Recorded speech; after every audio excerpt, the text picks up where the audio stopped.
So I'm told that I'm going to be on this Dr. Drew show on CNN, Headline News.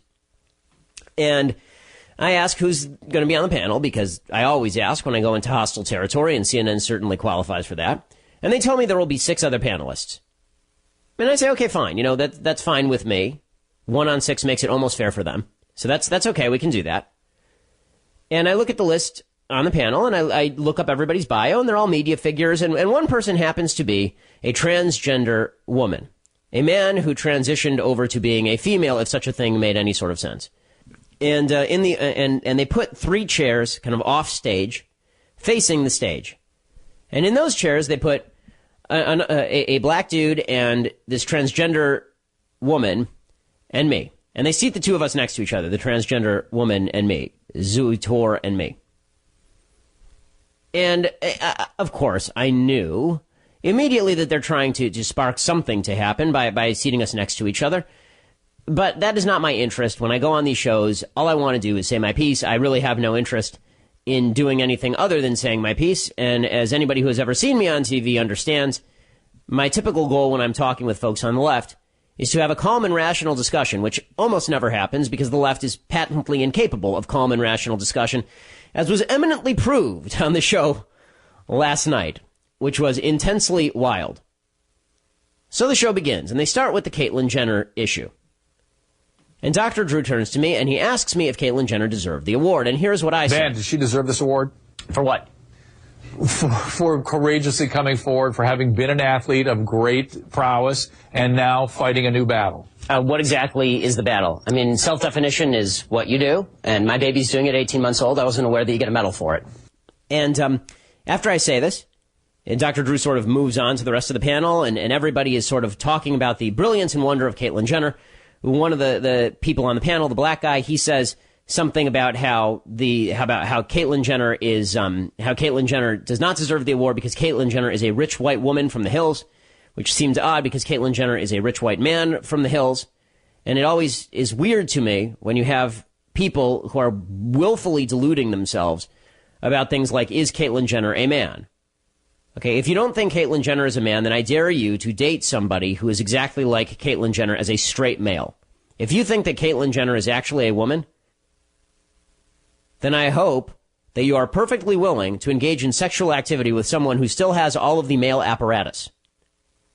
Because that seems to be the argument that you're making. If gender is not only completely in the head, but also we're all supposed to recognize your version of your own gender, it's going to make things kind of awkward in the boudoir, to say the least.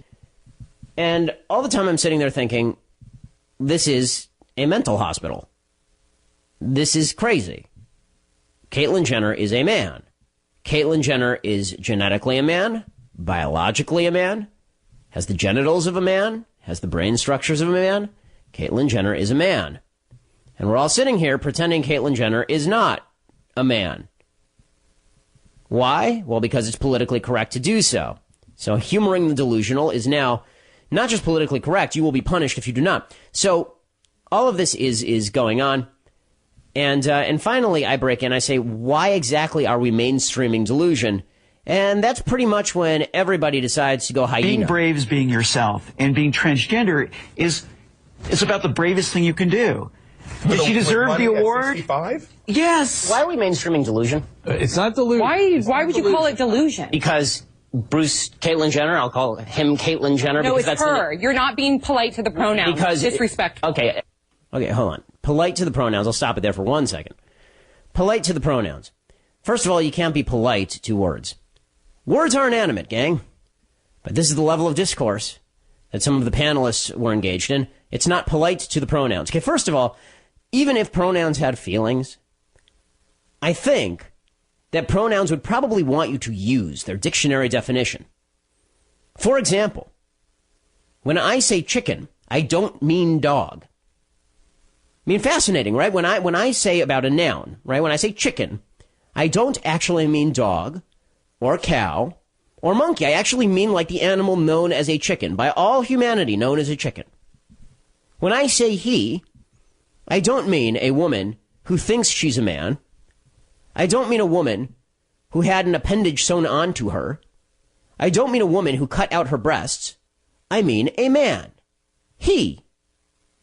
I thought all of this was kind of basic.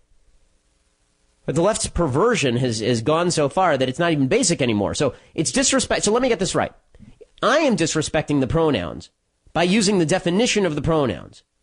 But the folks on the left are not disrespecting the pronouns by using the pronouns to describe precisely the opposite of what the pronouns were established to actually say. If you like that, it evolves from there, gang. Forget about the disrespect. Facts don't care about your feelings. It turns out that every chromosome, every cell in Caitlyn Jenner's body is male with the exception of some of his sperm cells. It turns out that his brain structure is male. It turns out that he still has all of his male appendages. How he feels on the inside is irrelevant to the question of his biological sex. I don't agree with that. I'm not on that train. I'm not on that train. And everybody, I'm going to call her she. Not going to get on that train. No. And everybody jumps in. No, that's not me. I'm not going to say, because we all have to engage in the delusion. There's no social pressure, though, says Colin Coward. No social pressure at all. We're not on that train. No. We're not on that train. Okay, this is bizarre world, but it gets even more bizarre. Because then Dr. Drew, instead of answering the biological point, decides he's going to go to Zoey Tour.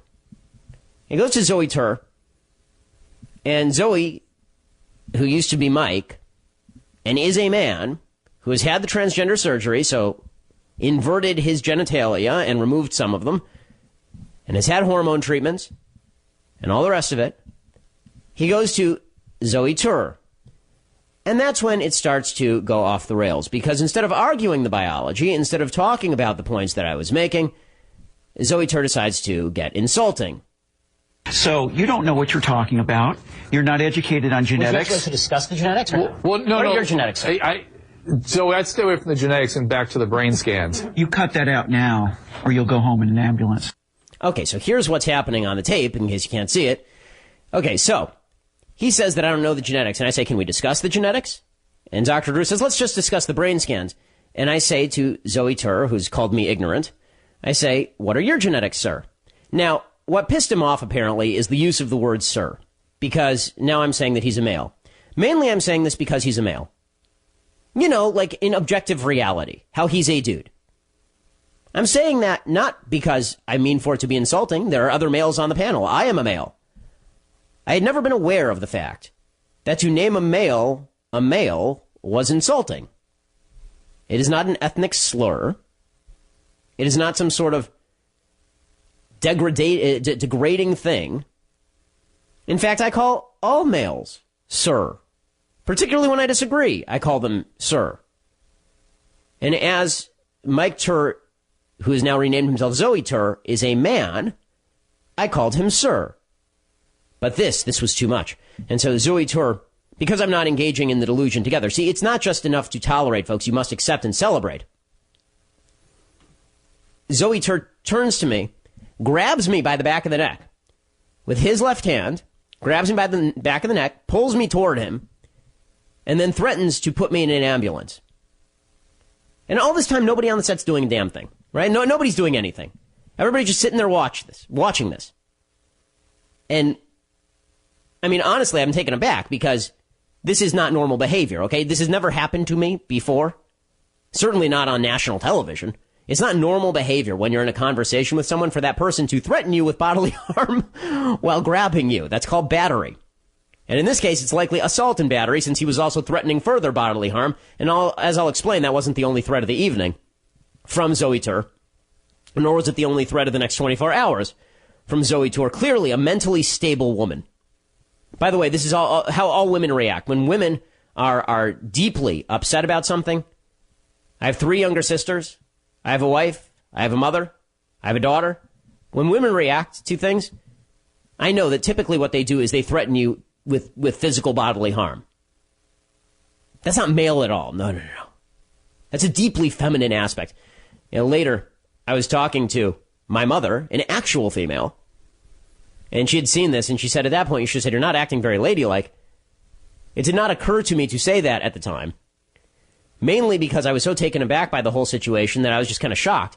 Now what's amazing about this, and you'll hear it play out the rest of the show, what was amazing about this is that the media have now equated me saying sir to a guy And him threatening me with bodily harm while exercising himself, while exerting himself in what is legally called battery. Battery is unwanted touching. When you touch somebody and you threaten them, that's battery. And for those who are wondering, yes, I fully intend on pressing charges because you don't get to get away with battery and assault on national television, criminal threats on national television. You don't get away with that simply because you're a member of one of the left's beloved protected victim classes. No, you don't. Because let me tell you something. If this situation had been reversed, and it never would because I'm a polite and decent human being, if this situation had been reversed, and I had grabbed Zoey Tour, a transgender woman, by the neck and said, I'm going to send you home in an ambulance, I would have spent the night in jail. I would have spent the night in jail, and I would have been prosecuted for hate crimes, and my career would be over. But Zoey Tour, no. The entire leftist media has come out to Zoey Tour's defense, saying that, after all, I had it coming, because I used the word sir. Amazing. And it just goes downhill from here. You'll hear me respond, and then you'll hear the entire panel jump in, not to say that it's wrong to threaten guests on a national television show with bodily harm, but to say that I had it coming, of course. Because after all, I hadn't respected Zoey Tour's truth. You know, as opposed to the actual truth, like the biological facts, the facts of life. I had not respected Zoey Tour's truth. And thus, I had to be castigated. And thus, if I were treated with bodily physical harm, that would have been totally fine, totally acceptable, and totally okay. Yeah, these folks on the left, they're big freedom fighters on behalf of free speech, aren't they? Yeah, that seems mildly inappropriate for a political discussion. No, I know. Well, but wait, to be fair, but to be fair, you're actually being kind of rude. And that's not fair. I'm sorry, it's not rude to say that someone who's biologically a male is a male. Someone who's biologically male is a male. But Mr. Shapiro, you knew very well that saying that to Zoey would be egregiously insulting. It's not a matter of insulting or inflammatory. It is. No, you're a male. Dr. Drew is a male. Sir, you're right. Hey, on paper, what is a fact of the fact? And I can't deny that. That was my personal favorite part of this entire routine. On paper, you're right. On paper, you're totally right. No, not on paper. In biology. Paper has nothing to do with it. On paper, Zoey Tour's probably a chick. In biology, Zoey Tour is not. On paper, you're right. It degrades from there. The entire panel decides that I am the bad guy, of course, because, of course, I'm the bad guy. I'm not a member of the victimized class, gang, don't you see? And as a non-member of the victimized class, that means that no matter what the aggression is on the other side, I must be one of the aggressors. In fact, I loved the headline over at The Wrap today. The headline at The Wrap said, Transgender activist, Breitbart editor-at-large, nearly come to blows. Well, no, not really. I mean, I didn't threaten anyone at any time, nor did I even imply that I would be interested in threatening anyone at any time, because I'm not interested in threatening anyone at any time. Someone grabbed me by the neck and threatened me on national television, but I guess we came close to blows, according to the mainstream media. Amazing. When asked for comment, they said that they didn't feel any need to correct the headline, of course, because they didn't want to, let their readers know the truth. Okay, so this continues. Rolando Watt was one of the people on the panel. I couldn't remember her name. This is the black lady on the panel. And she says we need to show tolerance. There's some very startling statistics that are out that say that 80% of us know somebody who's gay or bisexual or even transvestite or lesbian. But only 1% of us know somebody who is in transition. So this is a new discussion for us. A lot of it is very scary for a lot of people. But that's, I think, whether we agree with the whole Caitlyn transition or not, the reality is that we are in a state as humanity right now where we need to exercise a little bit more tolerance. We need to understand the things that we don't understand a bit more. Instead of making inflammatory comments, maybe we have a little bit more tolerance. Inflammatory comments. Okay, let me say something about tolerance. As I said earlier, no one is saying that if Mike Tour wants to cut off his genitals, that he can't do that. No one I'm aware of has ever said that. No one is saying that Caitlyn Jenner can't chop up his chest. But I am going to say that you don't get to change an entire society's definition of gender because it's convenient for your mental illness. Where's your tolerance for the rest of society? Why isn't tolerance run both ways? I mean, I'm happy to tolerate sitting next to a transgender activist and having a discussion. Apparently, the transgender activist is significantly less tolerant. Tolerance, you see, only runs one way. And naturally, this is how it goes. So, I say what I say. I say that Zoey Tur is a man because Zoey Tur is a man by any objective definition, meaning any non-subjective in Zoey Tur's head definition. And Zoey Tur then turns around and starts calling me names because this is the only thing the left can do. As I say in my book, Bullies, this is the only tactic the left has. You're uncaring, you're cruel, you're unkind, you're full of hate, you're mean, blah, blah, blah, blah, blah, blah, blah, because you have no arguments. And also because you actually don't have compassion for other people. All you care about is making yourself feel good. All you truly care about is that unearned sense of moral superiority that comes along with pretending that everybody else is a hater gang. So here's Zoey Tur going after me. And again, the media portrays this as an act of defense against my brutal aggression in calling a man sir. You have to deal with people like this, the hatred, the people that, that come out against you and say, I'm calling you delusional. It wasn't because it's hate. Yeah, that's hatred. Okay. Okay, and Dr. Drew jumping in, you call him delusional, that's hatred. No, it isn't. It's not hatred. As I've said on the program before, I have mentally ill relatives. I don't hate them. I love them. They were delusional when they were mentally ill. They know that. And you don't pretend delusion doesn't exist. Honest to God, if this were the case, if labeling somebody delusional meant you hated them, every doctor on planet Earth is a hater, because virtually every doctor has had to deal with a delusional patient and inform the delusional patient that the patient is delusional. Virtually every psychiatrist has to do this. Do doctors hate their patients, or are they trying to help them by not engaging in a delusion? I'm not sure where Dr. Drew went to medical school, but it seems to me that probably sometime in his practice he had to inform somebody that what they were experiencing was not real. That perhaps they ought to be on psychiatric drugs, for example, because they were experiencing delusions. Did he hate them? Did he hate them? According to Dr. Drew, I guess he did. I guess he hates everybody. This is just somebody that's I don't hate you. I have sympathy for you. I feel terrible for you. No, you do hate. You're consumed with hatred. That is who you are. You're a little man. You know me? You're a little man. And this is how it goes, right? Here's this guy trying to emasculate me. You're a little man, as though this is emasculating to me. Right, and you're a large man who thinks he's a woman. So what? Is this supposed to get my goat somehow? Because it doesn't. My physical stature is of no consequence to this particular conversation. And this notion that I'm full of hate because I want to see people pursue actual cures, actual treatments that work. I say this to Dr. Drew later on the panel. This entire conversation has shut down any possibility of trying to find actual solutions for people who suffer from gender identity disorder, which is a much better label than gender dysphoria, which means nothing. Gender dysphoria is a politically correct nonsense label from the DSM-5. Gender identity disorder, which is what this was called up until 2013, is a significantly more appropriate label for what we're talking about here, because it is a gender identity disorder. The problem is not with your genitals. The problem is in your mind.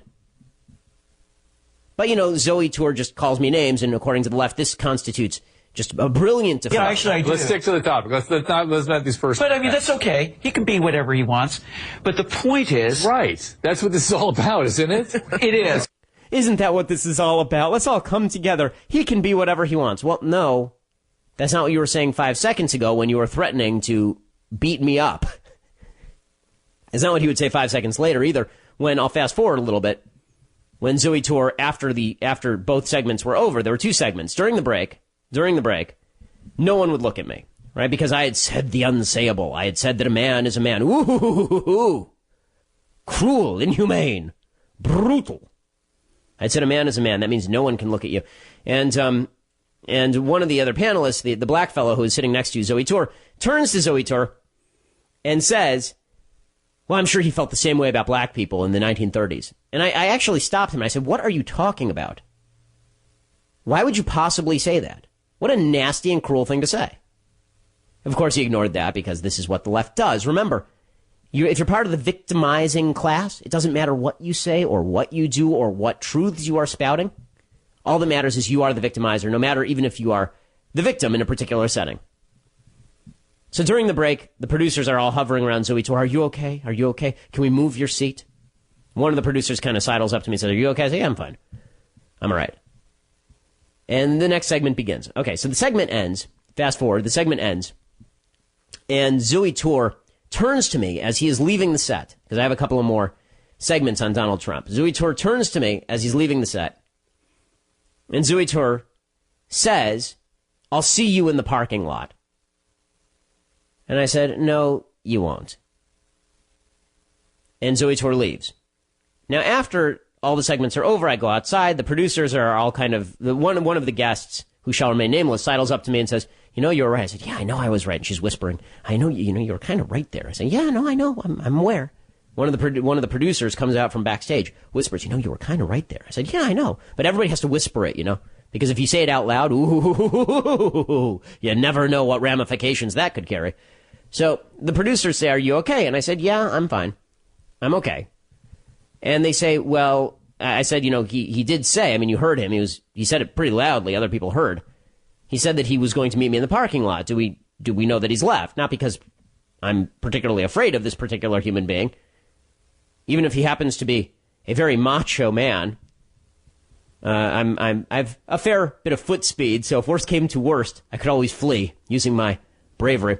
But in any case, I said to them, I don't want to see the headlines in tomorrow's paper, conservative pundit beats up transgender activists in parking lot. I just don't see that going well.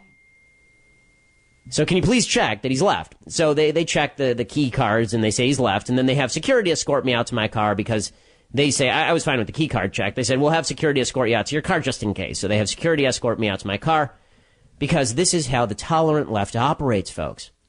The tolerant left, when it comes to facts they don't like, they're not so tolerant, it turns out.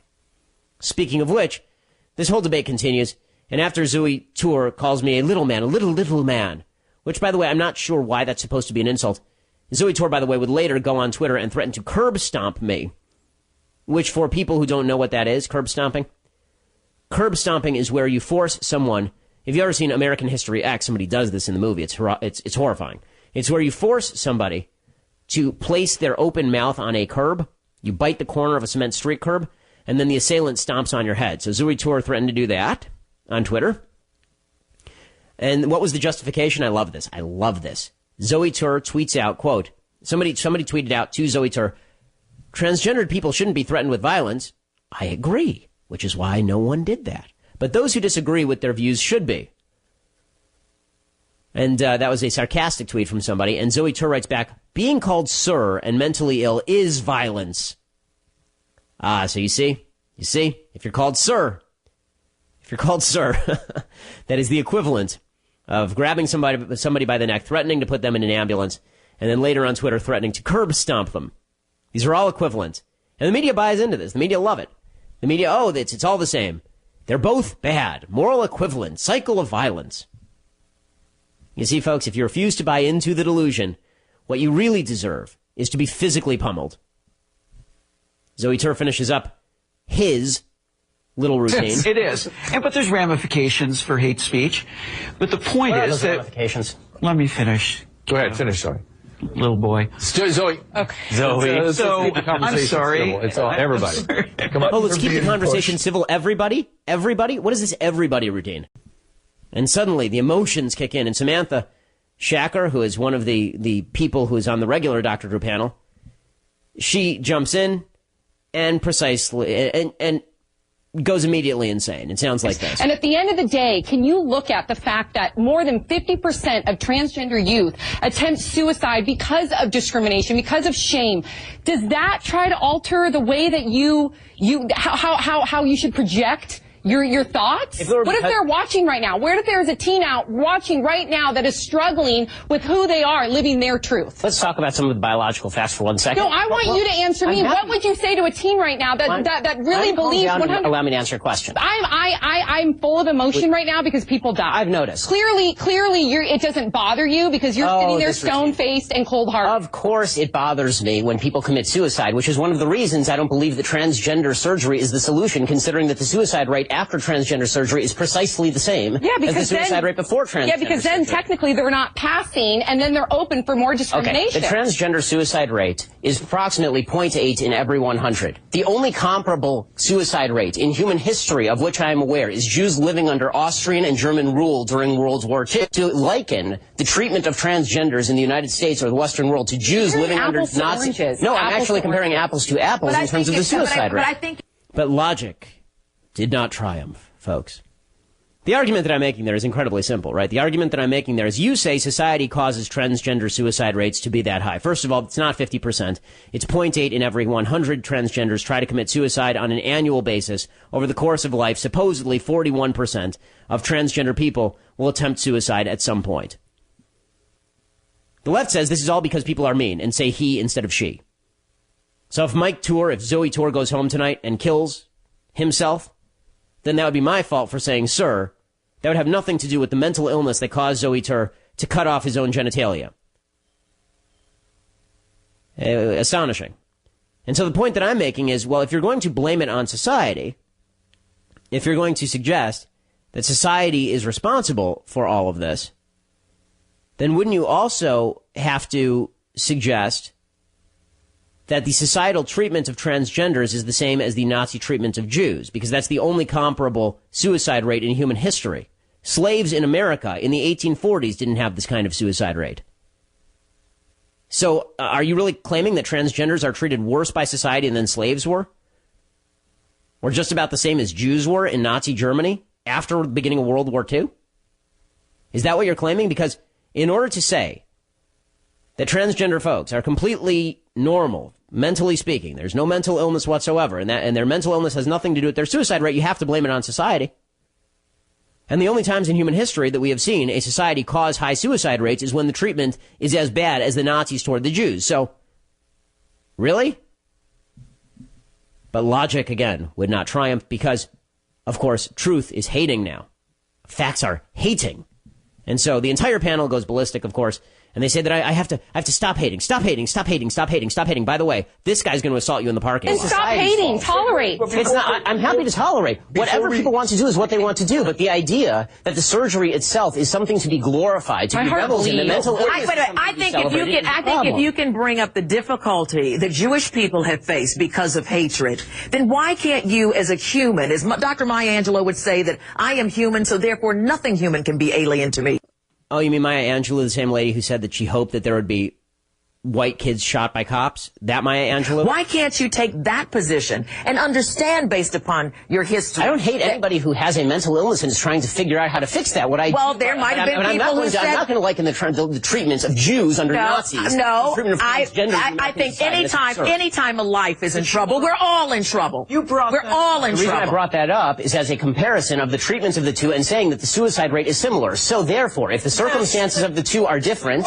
And the circumstances may not be different. If you have bullying, if you have murders, there is a genocide on transgender children right now. I think we are missing. I think we are going so far afield. Oh, because it's far afield. Because logic, gang, that's far afield. Apparently, there's a transgender genocide. We haven't heard of it, folks. But the gas chambers are there. The government's grabbing all those transgender kids and shoving them into crematoria. You've been missing it. You've been missing the big story. Thank God some of these panelists are there to inform us of all this. Finally, Dr. Drew tries to bring it all together by, of course, siding with the rest of the panel, because that's what they do on CNN. And even Dr. Drew then proceeds to get the entire medical point wrong. A doctor. What's the goal of treatment, then? The goal of treatment would be to cure whatever... Can't cure it. It's not curable. Okay. Lots of illnesses are not curable. This one has to not be curable. What's alcoholism? Alcoholism, for instance. Okay, so let's compare it to alcoholism. Does anyone say that alcoholics are doing fine and they should just continue to imbibe? Does anyone say that? I was unaware that the solution to alcoholism was keep drinking heavily.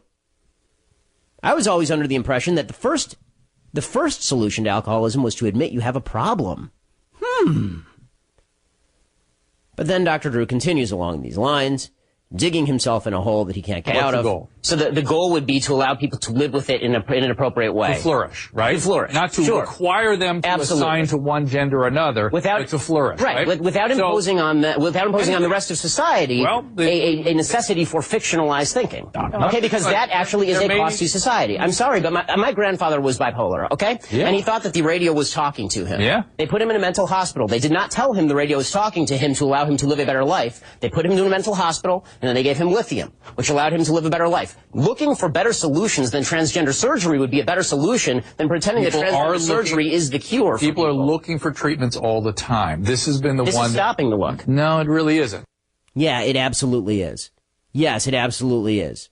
Because whenever you stop classifying something as a mental illness and pretend there's nothing wrong with the mind, there's just something wrong with how you deal with it, you stop looking for solutions. You tell me, who else is looking for solutions on the transgender thing? Because if you even say that this is because here's the thing, in order to look for a solution, you have to admit there's a problem. And we're no longer allowed to admit there's a problem. If a man identifies as a woman, the idea is we're all supposed to just go, oh, okay. Well then, I guess everything's fine.